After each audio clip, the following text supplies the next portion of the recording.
ఇది నిన్న ఈవినింగ్ అతికించామండి మా బాబు నేనును. ఇది ఎంత బాగుందో! ఈ గోడంతా కూడా ఖాళీగా ఉండేది కదా! సో, ఖాళీగా లేకుండా దీన్ని ఫిల్ చేయాలనే దీంట్లో నేను అమెజాన్‌లోనే తీసుకున్నాను. చాలా బాగుందండి. అంటే పైన సూర్యుడైతే మరీ నచ్చాడు. ఈ 2 డేస్ కొంచెం బ్యాలెన్స్ ఉన్న ముగ్గులు వేసుకున్నాను. వేడి నీళ్ళే తాగాను, వేడి వేడిగానే తిన్నాను. ఉప్పు నీళ్ళతో గార్గిల్ చేసుకున్నాను. నెక్స్ట్ టస్కీ ఉంటుంది కదండి, అది చప్పరించేది తెప్పించుకున్నాను. యాక్చువల్గా ముందే చేయాల్సింది ఉప్పు నీళ్ళు గార్గిలింగ్ అవి చేస్తూ తగ్గిపోతుంది అనుకున్నాను, కానీ థ్రోట్ అంతా కూడా మొత్తం పట్టేసిందండి. టాబ్లెట్స్, యాంటీబయాటిక్స్ ఇవన్నీ ఎందుకు, ఆల్రెడీ ఏంటది దీనికి టాబ్లెట్ వాడుతున్నాను కదండి, ఏంటిది థైరాయిడ్ మర్చిపోతారండి సడన్గా పేరు. దీనికి వాడుతున్నానని ఇంకేమీ యూస్ చేయలేదు. బాగానే ఉందండి. కాకపోతే థ్రోట్ కొంచెం ఓపెన్ అవ్వడానికి మనం టైం ఇవ్వాలి.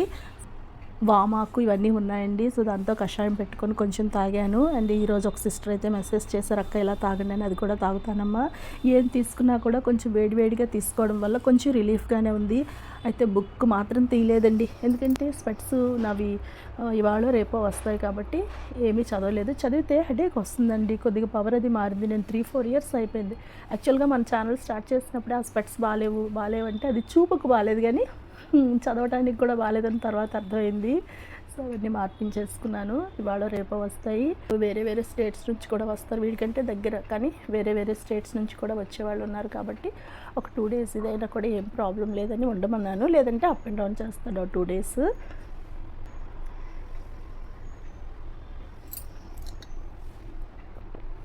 దీపం పెట్టడం, ఇంటి పనులు, గార్డెన్ వర్క్ ఏది ఆపలేదండి. ఎందుకంటే ఓన్లీ థ్రోట్ ఇదంతా పెయిన్, కొంచెం హెడేక్ తప్పించి జలుబు కానీ జ్వరం కానీ అలాంటివి ఏమీ లేవు. కాకపోతే కొంచెం బెంగ ఉందన్నమాట, అందుకోసమే వీడియో చేయలేదు. ఓకే అండి, రేపటి నుండి సాంగ్తో కలుస్తాను. ఇవాళ దీపం కొంచెం తొందరగా పెట్టేశానండి, ఎందుకంటే ఒంట్లో బాగోలేదు కదా. సో వీడియో షూటింగ్ దానికంటే కూడా కొంచెం పువ్వులు తెప్పించి తెల్లవారింటికే దీపం పెట్టేశాను. వాషింగ్ మెషిన్లో బట్టలు వేయడం గురించి అడిగావు కదమ్మా హేమ. చాలామందికి డౌట్ ఉంటుందండి. నాకైతే డైరెక్ట్గా బట్టలు తుక్కున్నంత సుఖం లేదనిపిస్తుంది. ఇది నాది 3వ వాషింగ్ మెషిన్. ఫస్ట్ సపరేట్గా ఉంటుంది కదా డ్రయరు, వాషింగ్ దీని అలాంటిది తీసుకున్నాను. ఆ తర్వాత ఫ్రంట్ లోడ్ తీసుకున్నాను. ఇప్పుడు టాప్ లోడ్ అనమాట. మీకు ఎంత లిక్విడ్ సరిపోద్దో అంత. డిటర్జెంట్ కంటే లిక్విడ్ డిటర్జెంటే బెస్ట్ అండి. నేను లిక్విడ్తో పాటు కొంచెం ఇది కూడా వేసుకున్నాను, నాకు సాటిస్ఫాక్షన్ అనమాట. నెక్స్ట్ బట్టల డ్రమ్ అంతా కూడా ఫిల్ చేయకుండా, వాళ్ళు 8 kgs అనుకోండి, మీరు 7 జతలు బట్టలు వేసుకోండి. 6 kgs అనుకోండి, 5 జతలు బట్టలు వేసుకోండి. అదే జీన్ ప్యాంట్లు అలాంటివి అయితే 4 వేసి ఒకసారి ఉతకండి. ఎందుకంటే డ్రమ్లో మీకు ఎంత స్పేస్ ఉంటే అంత చక్కగా ఉతుకుతుంది. లేదంటే ఈ ఎడ్జెస్ కానీ ఏవైనా సరే ఇందులో టైట్ కానీ అయితే, ఈ బట్టలు ఎక్కువైపోయి డ్రమ్లో టైట్ అయిపోతే మీకు మళ్ళీ బట్టలు కొద్దిగా చిరిగినట్లు అనిపిస్తుంది. నెక్స్ట్ మెయిన్, ఎప్పుడు వాషింగ్ మెషిన్ వేసుకున్నా కూడా ట్యాంక్ ఫిల్ చేస్తాను అండ్ ఈ నాబ్ క్లీన్ చేస్తానండి. ఆల్రెడీ ఇది నేను క్లీన్ చేసేసాను, ఎందుకంటే వాటర్లో మాకు ఎక్కువ డస్ట్ ఉంటుందన్నమాట. అంటే డస్ట్ కాదు, మరి అది ఏంటో తెలీదు, ఏదో ఒకటి అడ్డేస్తూ ఉంటుంది. ట్యాంక్ ఫిల్ చేసుకుంటాను, ఇది క్లీన్ చేస్తాను. ఆ తర్వాత వాషింగ్ మిషన్ ఆన్ చేస్తాను. ఇదిగోండి శాంసంగ్ అండి ఇది. ఇట్లా వచ్చాక తెలుసు కదా, ఆన్ స్టార్ట్, ఇవి సైకిల్స్. ఇది నార్మల్ క్విక్ వాష్. నేను ఎక్కువ ఇందులోనే ఉతుకుతానండి. లేదంటే చీరలు అనుకోండి డెలికేట్స్లో ఉతుకుతాను. బెడ్షీట్లు అలాంటివి అయితే బెడ్డింగ్లో ఉతుకుతాను. చిన్నపిల్లలు వేరు, మాకు చిన్నపిల్లలు ఎవరు అంటే బాగా మాసిన బట్టలని. దానికంటే కూడా ఇలాంటి వాషింగ్ మెషిన్లో డైరెక్ట్గా వేసుకునే కంటే గోరువెచ్చటి నీటిలో బయట నానబెట్టి కొద్దిగా మురికి వదిలించిన తర్వాత అప్పుడు కావాలంటే మీరు ఇందులో వేసుకోవచ్చు, ఎక్కువగా మాసేవి. నాకు అలా అనిపిస్తుందండి. ఇవన్నీ ఇలా ఉంచితే నార్మల్ దీంట్లో కూడా నేను ఏం చేస్తానంటే ఇది చూస్తాను, స్పిన్ అంటే మనకి బట్టలు పిండేస్తుంది కదండి, అది దీన్ని నేను తగ్గించేస్తాను. చూడండి ఇట్లా నొక్కితే దీని మీదే అది మొత్తం ఆఫ్ అయిపోయింది. ఒకసారి స్పిన్ తగ్గించేస్తాను అండ్ జాడింపు ఒకటి ఎక్కువ పెట్టుకుంటాను. మీకు అర్థమైంది అనుకుంటాను. స్పిన్ను తగ్గించుకుంటాను. దీని మీద ఇలా నొక్కామనుకోండి ఫుల్గా వెళ్తుంది, ఆ తర్వాత ఆగిపోతుంది, ఆ తర్వాత ఒకటికి వస్తుంది. దీని మీద నొక్కామనుకోండి ఫుల్గా వెళ్తుంది, ఆ తర్వాత ఆఫ్ అయిపోతుంది. 2 సార్లు.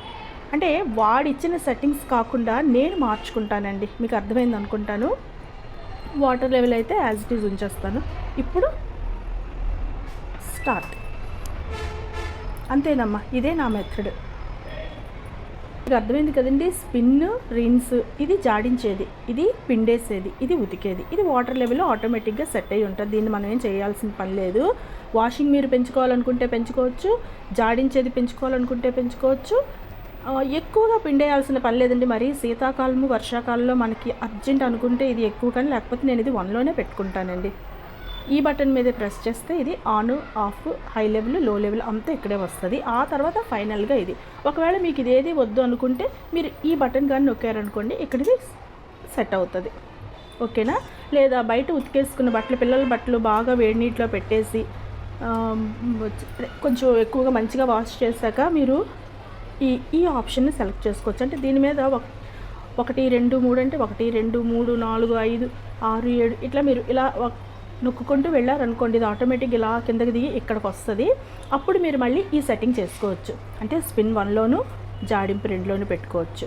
లేదా స్పిన్ వద్దనుకుంటే ఇలా అయినా పెట్టుకోవచ్చు. ఇదంతా కూడా మన చేతిలో సెట్టింగ్ అండి. ఓకేనా? ఈ మధ్యన అయితే నా వాషింగ్ మెషిన్ మాత్రం చాలా చక్కగా ఉతుకుతుంది. ఎందుకంటే నేను ఈ సెట్టింగ్స్ అన్నీ కూడా కొద్దిగా తెలుసుకున్నాను. ఓకేనా? వైర్లెస్ మైక్ ప్రాపర్గా పనిచేయట్లేదు. సో వైర్తో ఉండే మైక్ని సెట్ చేయాలంటే ముందు దానికి కొంచెం ఇట్లాగా దగ్గరికి కొద్దిగా వైర్ చుట్టేసి ప్లాస్టర్ అతికించేసి ముందుగా సెటప్ చేసుకున్నాను. ఏ మాత్రం నేను అటు ఇటు కదిలేను అనుకోండి, ఆ ఫోన్ పడిపోతుంది. ఎప్పుడైనా సరే నేను 2 పప్పులు కలిసే వండుతానండి. దీనికి ఆకుకూర కూడా ఎక్కువగా మిక్స్ చేస్తూ ఉంటాను. ముందుగా కందిపప్పు, పెసరపప్పు నానబెట్టేసుకున్నాను. తోటకూర మన గార్డెన్లోదేనండి, మేడం ఎద్ది కొద్దిగా తీసానమాట. ఇందులో తోటకూర, ఉల్లిపాయలు తొక్క తీసేసి, టొమాటోస్, పచ్చిమిర్చి ఇవి నానబెట్టుకున్నాను. ఒకసారి కడిగేస్తానండి. నెక్స్ట్ రైస్ కూడా నానబెట్టి ఉంచుకున్నాను. నేను ఏదైనా సరే ప్రిపేర్ చేసే ముందు అన్నీ తొక్కలు తీయాల్సినవి తీసేసి, నానబెట్టేసి, ఉప్పు నీటిలో వేయాల్సిన ఉప్పు నీటిలో వేసి ఉంచేసి అన్నీ సిద్ధంగా చేసుకున్నాక ఇది స్నానానికి ముందైనా చేసేస్తానండి. స్నానం చేసి వచ్చాక జస్ట్ ఇక్కడ స్టవ్ దగ్గర ఏదైతే మ్యాక్సిమం వర్క్ ఉంటుందో అది ఫినిష్ అయిపోతుంది. అండ్ ఈవినింగ్ కోసమని, లేదంటే రేపటికైనా బఠానీలు నానబెట్టాను. మ్యాక్సిమం రేపేనండి, ఎందుకంటే కొంచెం చికెన్ ఉంది, ఎగ్స్ బాయిల్ చేశాను, సో కందిపప్పు వండుతున్నాను కాబట్టి బఠానీలు రేపటికి. నెక్స్ట్ పాలు మరిగించి చల్లార్చి గోరువెచ్చగా అనమాట, అంటే మరి ఎక్కువ హీట్ కాదు, అలానే చల్లగా కాదు, ఓ మాదిరిగా మనం పట్టుకుంటే కొంచెం వేడిగా తగులుతాయి.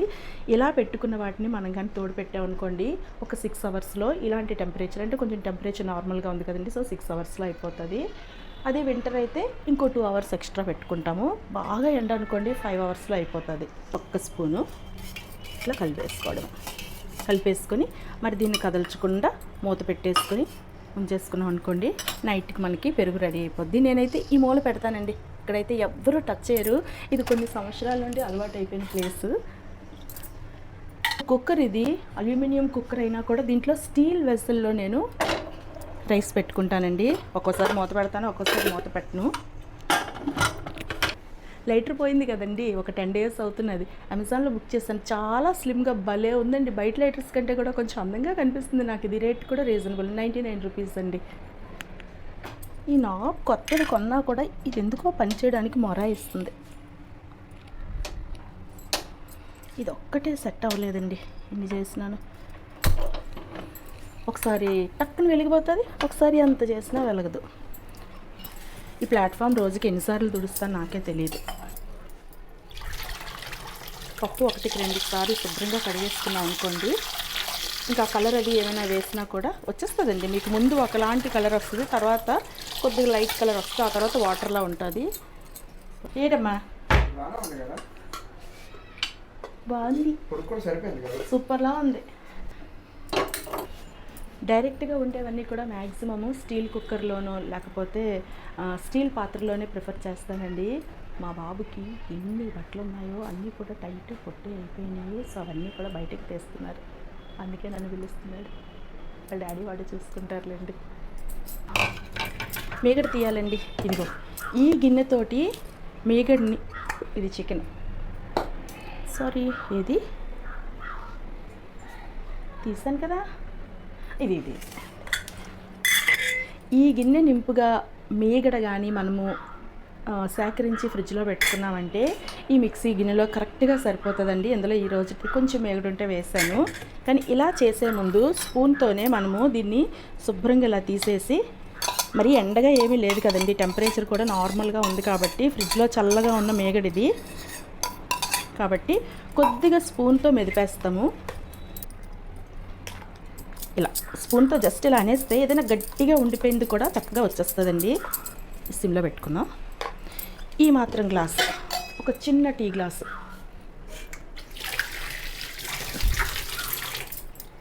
దీంతో వాటర్ వేసి చూపిస్తాను చూడండి. వాటర్ వేసేసి కుక్కర్ వేడెక్కిపోయింది, సిమ్లో పెట్టండి. ఇది మీకు చూపిద్దాం. జస్ట్ ఇది ఎంతసేపు పట్టదండి, 30 సెకండ్స్, అంతకు మించి అయితే అక్కర్లేదు. అది చెప్దామనేసి చూడండి. ఐస్ వాటర్ కూడా వేయలేదు, నార్మల్గా ట్యాంక్ వాటర్ వేసేసాను. ఇది మూత పెట్టేసాను, స్పూన్తో కలిపేసాను, చిన్న గ్లాస్తో నీళ్ళు పోసాను. 30 సెకండ్స్. ఫస్ట్ ఒక 3-4 టైమ్స్ పల్స్ కొడతానండి.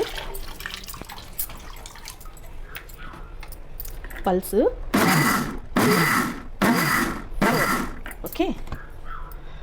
ఇప్పుడు ఒకసారి మూత తీసి చూసేసుకొని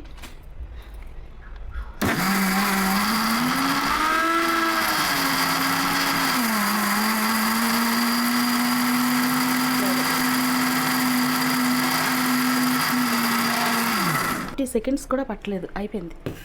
కాకపోతే చెప్పాను కదా, కొంచెం దీంట్లోనే ఎంత గిన్నె అంతకంటే ఎక్కువ వేసాం అనుకోండి మళ్ళీ కొద్దిగా డిస్టర్బ్ అవుతుంది తప్పించి, కానీ బ్రహ్మాండంగా అయిపోయింది. కొంచెం బయటికి వాటర్ వచ్చేసింది. చిప్స్ ఇది ఒకటి మట్టేస్తానేటో.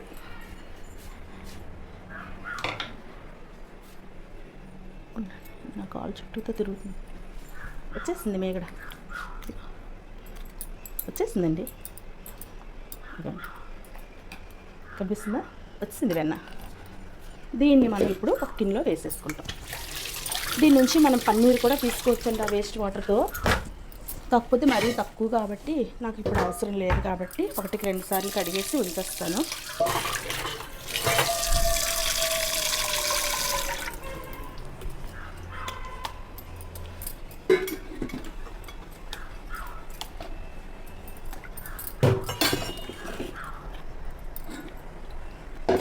ఒక దగ్గర పెట్టేసుకున్నాను. యాక్చువల్గా వీడియో చేస్తానని అనుకోలేదండి, ఒంట్లో కూడా బాగాలేదు కదా, తర్వాత చేద్దాం అనుకున్నాను. కానీ మీతో చెప్పేస్తే ఎవరికైనా ఐడియా ఉంటుంది కదా. సింపుల్ అండి, జస్ట్ అంతే. అవి కూడా యాక్చువల్గా మొక్కలకి పోస్తాం, కానీ వర్షాలు బాగా పడుతున్నాయి కదా ఈ టైంలోని పాల కంటెంట్ అది ఏమీ అవసరం లేదు. ఇదిగోండి, కనిపిస్తుందా? వచ్చింది ఇక్కడ, అంతే.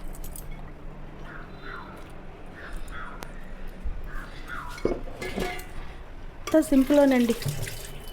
దీనికి స్పెషల్ మిల్క్ ఉంటుంది కదా, ఫుల్ క్రీమ్ మిల్క్, అదైతే మనకి మరిగించేసి చిక్కగా బాగా మరిగించిన తర్వాత దాని మీద మూత సైడ్కి పెట్టుకొని ఫ్రిడ్జ్లో పెట్టి ఆ మరుసటి రోజు లేకపోతే ఒక 2 గంటల తర్వాత, నేనైతే నైట్ మరగబెట్టేసి చల్లార్చిన తర్వాత ఫ్రిడ్జ్లో పెట్టేస్తానండి. ఉదయం తీసుకుంటాను.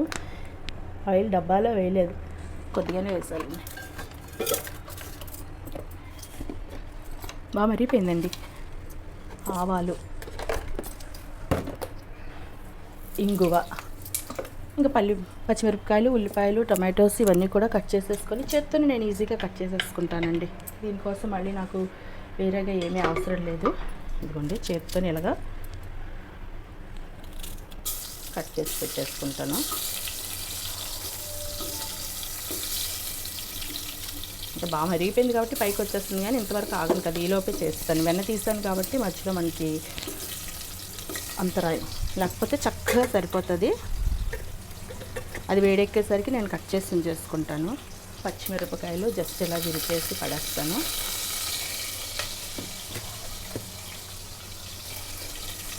టమాటోలు మూటికలు తీసేసి ఉంచుకుంటే పప్పు వేగిపోయిన వెంటనే అవి కూడా వేసేస్తానండి. అలా చేశాను. ఇదిగోండి తోటకూర. దీన్ని నేను ఎక్కువగా అయితే కట్ చేయనండి, కొంచెం పెద్ద ఆకుల్లోనే ఉంచేస్తాను, ఎందుకంటే చాలా ఈజీగా ఉడికిపోతుంది. మన ఇంట్లో తోటకూర కదండి, చాలా చాలా ఈజీగా ఉడికిపోతుంది. అంగుళానికి ఒక ముక్కలా కట్ చేసినా చాలండి. కాడలు ఎంత పెద్ద కాడలు అయినా సరే ఈజీగా ఉడికిపోతాయి. అయిపోయింది. సో ఇది వేగాక నెయ్యి పెట్టేస్తాను. ఆ తర్వాత ఇటు సైడ్ కొంచెం చికెన్ వేడి చేసేస్తాను. పప్పు, చికెను బాబుకి, నాకు పప్పుతో తినేస్తాను, పచ్చడి ఉంది. ఆ తర్వాత ఇవన్నీ కూడా క్లీన్ చేసేస్తానండి.